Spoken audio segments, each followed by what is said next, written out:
오늘 우리가 읽은 본문 말씀은 아담에서부터 노아로 이어지는 아담의 계보입니다. 하나님은 이 아담의 계보를 통하여서 우리에게 먼저 이 계보 전체를 통하여서 죄의 결과를 우리에게 명확하게 보여주십니다. 그럼 죄의 결과가 뭐죠?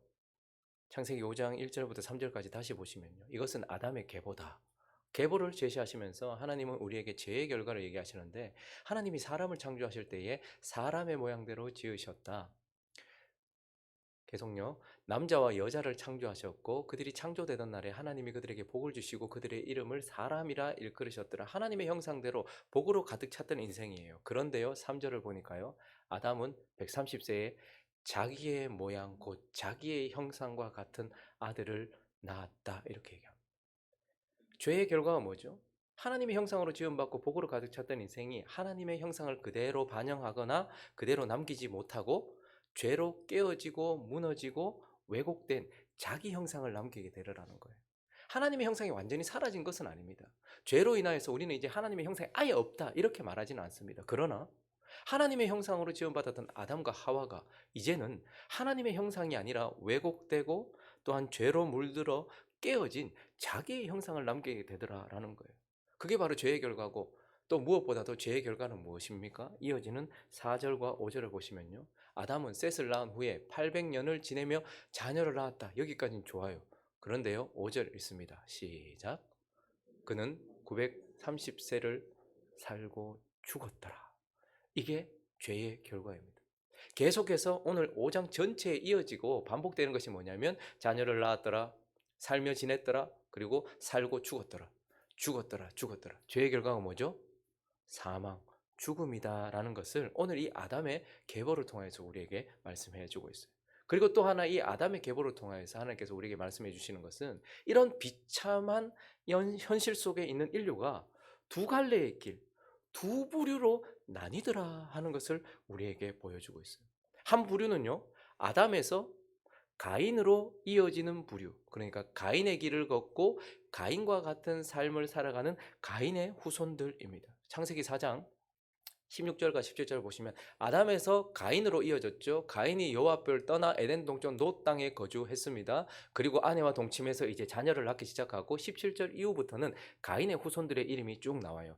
임신하여서 아들을 낳아서 에녹이라고 이름을 붙였다라고 말하면서 쭉 이제 가인의 후손들에 대해서 이야기를 합니다. 그러니까 한 부류, 이런 죄로 인하여서 완전히 무너진 이 비참한 현실 가운데 있는 인류가 먼저는 가인의 길을 걷고 가인의 삶을 살아가는 아담에서 가인으로 이어지는 가인의 후손들이라는 한 부류가 있고요. 또 한 부류는요, 아담에서 아벨이 죽고 난 이후에 하나님께 주셨던 셋, 아담에서 셋으로 이어지는 부류, 셋의 길을 걷고 셋과 같은 삶을 살아가는 셋의 후손들로 나뉘더라라는 것이고요. 성경은 이 셋의 후손을 중심으로 기록이 되어 있고 하나님은 이 셋의 후손들을 통하여서 구원의 역사를 이루어 가신다라는 거예요. 자, 그러니까 우리는 하나님이 주목하시는 이제 셋의 후손들을 이 계보를 통해서 살피면서 이 셋의 후손들은 어떤 삶을 살았던 사람이고 어떤 자들인지 살펴보려고 합니다. 그 첫 번째는 이러한 셋의 후손들은 하나님을 구하는 자들이다라는 거예요. 하나님을 구하는 자들. 여러분, 오늘 본문 말씀과 4장 후반부부터 5장 전체는 전부 이름이에요. 전부 이름인데 다 아담의 후손들의 이름들이에요. 그런데요, 자식들의 이름, 자녀들의 이름에는 부모들의 가치관, 세계관, 이념 이런 것들이 담겨 있게 마련입니다. 그래서 그가 뭘 중요하게 생각하는지, 뭘 소중하게 생각하는지, 그의 가치관과 세계관이 무엇인지가 자녀의 이름에 드러나 있다라는 거예요. 자, 그래서 먼저 아담에서 가인으로 이어지는 가인의 후손들, 가인과 가인의 후손들의 이름의 특징들은 무엇이냐면 전부 다 인간을 매우 높이 평가한다는 거예요. 그리고요, 인간 중심이더라는 거예요. 그리고 그런 인간 사회의 번영과 어떤 풍요를 추구하더라라는 거예요. 먼저 이 아담의 후손 가인이 아들을 낳고 그 아들의 이름을 4장 17절에 보니까요. 아내와 동침함에 그가 임신하여 아들을 낳았는데 이름을 뭐라고 지었대요? 에녹이다 이렇게 이름을 지었대요. 이 에녹이라는 이름의 뜻은 시작하다, 개척하다 이런 뜻입니다. 그러니까 지금 저 순간 자신이 아들을 놓고 저렇게 시작한다, 개척한다, 무엇인가 새롭게 한다 이런 의미로 이름을 지었다는 것은 무엇을 의미할까요? 16절에 보면 이 가인이 하나님을 떠나요. 노 땅에 거주한단 말이에요. 그런데 이 가인이 자기의 아들을 에녹이라고 이름 지으면서 그래 이제 하나님 없이 우리가 한번 살아보자. 그리고 성을 쌓고 난 이후에 그 성 이름을 또 에녹이라고 해요. 그러니까 지금 무엇을 생각하는 것입니까? 하나님을 떠난 인생, 하나님 없는 인생, 하나님께 돌아가야 된다, 하나님이 필요하다 이런 게 아니고 그래 하나님 없이 한번 시작해보자. 하나님 없어도 된다. 내가 이 성을 쌓고 하나님이 통치하시는 에덴 말고 내가 통치하는 이 에녹성에서 인간의 힘과 노력과 우리의 모든 것으로 죄를 짓는다는 것이 아니고 모든 것으로 한번 해보자 라는 의미가 담겨 있는 것이죠. 그리고요, 이 가인의 후손들 가운데 이름들이 쭉 나오는데 제일 유명한 사람들이 누굽니까? 이거 발자 돌림 그 형제들 있잖아요. 야발, 유발, 두발, 가인. 이 발자. 이 전부 다 이름이 어떤 의미입니까? 흐르다, 번영하다, 발전하다, 개발하다 뭐 이런 뜻이에요. 그러니까 이 가인의 후손들의 이름을 통해서 드러나는 특징들은 가인의 후손들은요. 인간을 매우 높이 평가하고 인간을 고양시킵니다. 그리고요. 모든 것의 중심에 인간을 두고 있어요. 그리고요. 인간 사회의 문명과 문화와 기술과 의술과 이 모든 것들을 발전시키고 그리고 더 확장시키고 그리고 더 풍성하게 하고 풍요하는 데 초점이 맞춰져 있더라라는 것을 보게 돼요. 자, 그런데요. 그렇지만 아담에서 셋으로 이어지는 셋의 후손들 아담, 아벨이 죽고 난 이후에 셋을 주었죠. 셋으로 이어지는 셋의 후손들의 이름의 특징은 무엇이냐면 인간의 비참함 그리고 인간이 지금 처해 있는 이 현실을 명확하게 보고 있다라는 것을 우리에게 보여주고 있어요. 아담과 하와가 동침하여서 아들을 낳았어요. 가인을 낳았습니다. 그래서 가인의 이름 뜻이 뭐죠?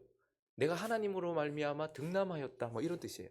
그러면 아마 아담과 하와가 하나님께서 에덴에서 쫓아내시기 전에 여자의 후손에 대한 이야기를 하니까 어쩌면 그래서 아담도 이 여자의 이름을 하와라고 지었잖아요. 생명이라고 지었단 말이에요. 그러니까 어쩌면 자기들에게 소망을 걸었을지도 몰라요. 아, 여자의 후손을 통해서 우리가 구원받는다고? 그러면 이 하와를 통해서 구원받는 것인가 생각했을지도 몰라요. 그래서 자기의 부인의 이름을 생명이라고 지었어요. 쫓겨나가면서도. 그런데요. 그리고 난 이후에 둘이 동침했는데 아들이 태어났네요. 와, 이 가인에게 아마 큰 소망을 걸었을 거예요. 그런데요. 가인의 삶을 보니까 너무너무 비참하고 너무너무 소망 없는 것을 깨달았던 것 같아요.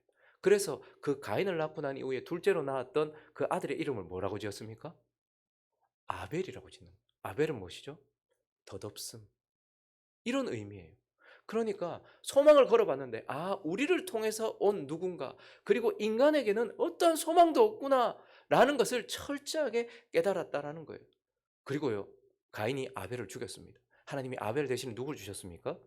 셋을 주셨어요. 근데 셋이 아들을 낳았어요. 근데 오늘 본문 6절 말씀을 보니까요. 셋이 아들을 놓고 그 이름을 뭐라고 불렀습니까? 에노스라고 불렀어요. 에노스라는 뜻은 사람, 인류라는 의미인데요. 그냥 사람이 아니고요. 연약하고 병약한 사람, 소망 없는 사람, 무능한 인간. 그래서 회복 불가능한 사람을 의미하는 거예요. 그러니까 셋도 무엇을 깨달은 거예요? 하나님을 떠난 인생, 그리고 죄로 물든 인생은 아무 소망 없다라는 것을 깨달았던 것이고, 그래서 가인의 후손들은 죄로 지금 하나님을 떠나 있는 채 살고 있지만 인간을 높이고 인간을 중심에 두고 인간 사회의 문명과 발전 이 모든 것에 관심이 있지만 셋의 후손들의 특징은 무엇이냐면 하나님을 떠난 인생, 죄로 물든 인생은 아무런 소망이 없다라는 것을 깨달은 자. 그래서 얼마나 비참하고 소망이 없는가를 인식하고 그리고 그것을 인정한 사람들이다라는 거예요. 사람에게는 나에게는 전혀 어떠한 소망도 근거도 없다라는 것을 인식한 자들이란 말이에요. 그래서 염세주의자가 됩니까? 그래서 비관주의자가 됩니까? 그렇기 때문에 창세기 4장 26절 읽습니다. 시작. 그때에 사람들이 비로소 여호와의 이름을 뭐예요? 사람에겐 소망이 없다. 내게는 아무런 희망도 없다. 라는 것을 깊이 인식하고 인정하고 난 이후에 그렇기 때문에 어떻게 했다는 거예요? 그때부터 하나님을 구하기 시작하는 거예요. 우리에겐 소망이 없습니다. 하나님에게만 있습니다. 하나님 없으면 아무것도 아닙니다. 죄로 물든 우리 인생은 아무것도 아닙니다. 먼지에 불과합니다. 안개에 불과합니다. 그렇기 때문에 하나님이 필요합니다. 라고 말하면서 여호와의 이름을 부르는 자들, 여호와를 구하는 자들, 하나님을 구하는 자들, 이것이 바로 하나님이 성경을 중심으로 기록하고 하나님이 구원 역사를 이루어가는 셋의 후손들의 특징이더라. 하나님을 구하더라 라는 것입니다. 그리고 두 번째, 그 셋의 후손들의 특징은 바로 하나님을 믿는 자들이다라는 거예요. 그러면 가인의 후손들의 특징을 4장 16절과 17절이 우리에게 보여주고 있는데요. 4장 16절과 17절 한번 읽어볼까요? 시작.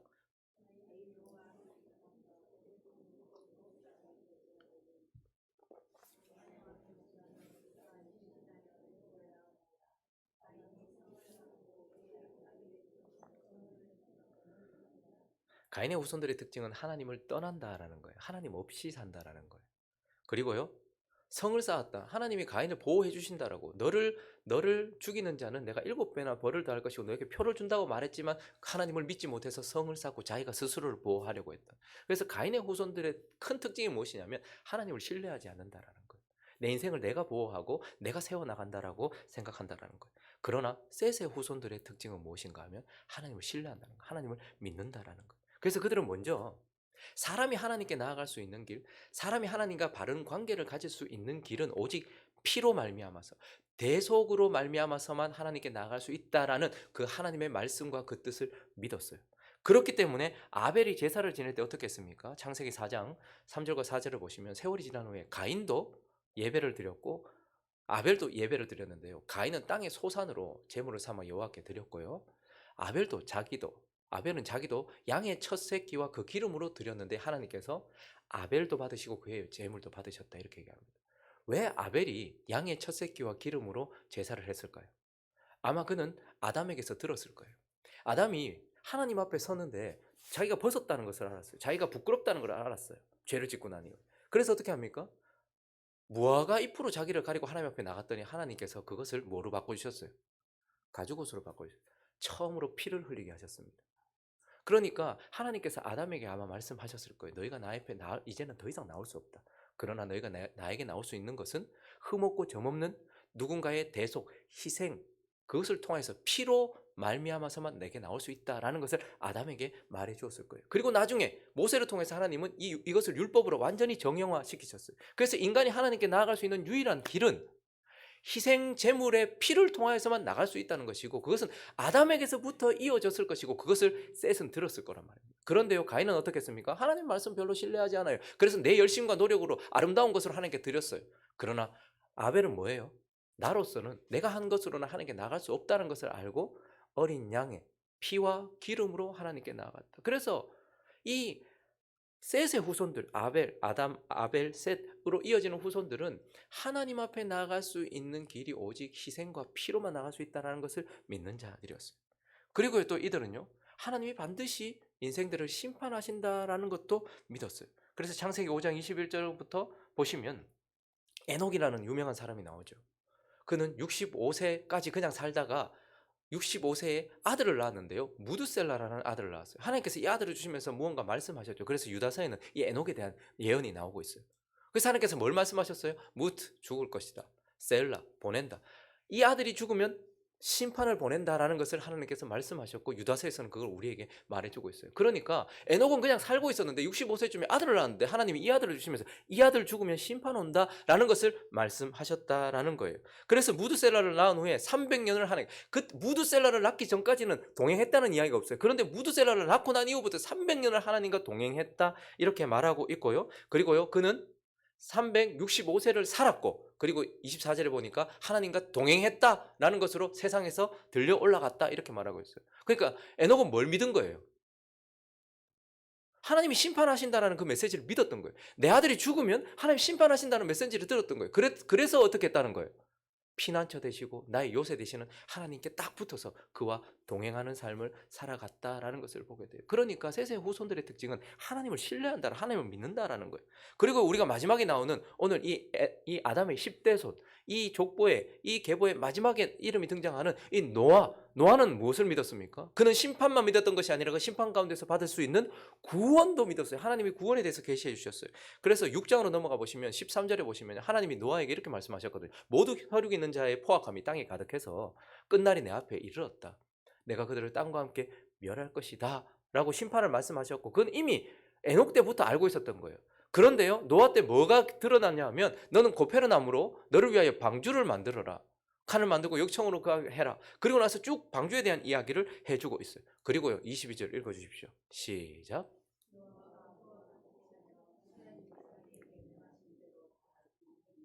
1년도 아니고 2년도 아니고 120년 가까운 시간을 방주를 지으면서 구원의 길을 하나님께서 제시하셨던 그 길을 위하여 살아갔던 것을 보면서 우리는 셋의 후손들의 특징은 바로 하나님을 믿고 신뢰한다라는 것을 우리에게 가르쳐 주고 있는 것입니다.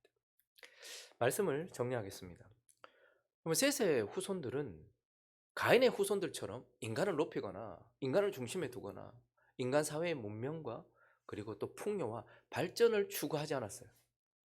대신에 셋의 후손들은요, 하나님을 추구했어요.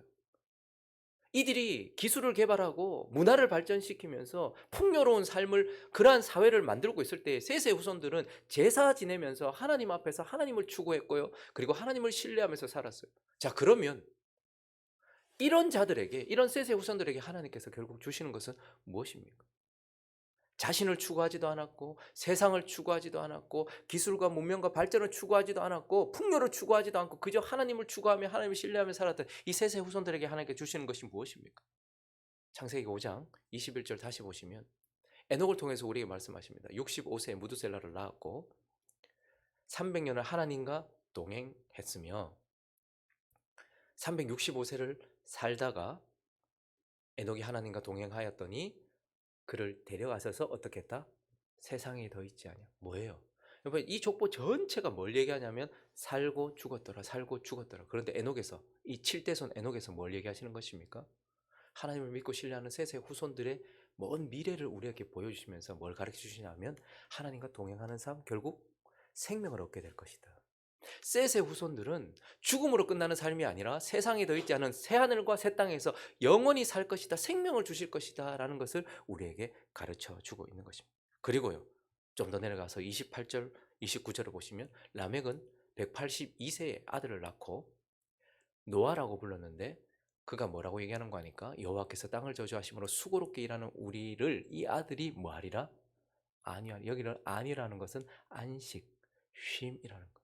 자, 그러면 이 족보 전체를 통하여서 셋의 후손들, 가인의 후손, 가인이 걸어갔던 길, 가인이 살았던 삶이 아니라 셋이 걸어갔던 길, 셋의 그러한 삶을 산 자들에게 하나님 뭘 주신다는 거예요? 죽음으로 끝나는 인생이 아니라 생명으로 끝나는, 생명을 주신다는 것이고 또 하나 뭐 주신다는 거예요? 안식을 주실 것이다. 쉼을 주실 것이다. 우리에게 이렇게 말씀하고 있는 것입니다. 오늘 이 아침에 저와 여러분은 어느 길 위에 서 있습니까? 누구의 후손입니까? 우리 자신을 돌아보면서 내가 하나님을 구하고 하나님을 찾는, 그리고 하나님을 신뢰하는 셋의 후손이라는 것을 기억하면서 내게는 영원한 생명과 안식이 있다라는 것을 기억하면서 주님과 동행하는 삶, 주님을 기뻐하는 삶, 주님을 예배하는 삶 살아가시기를 예수 그리스도의 이름으로 축원합니다.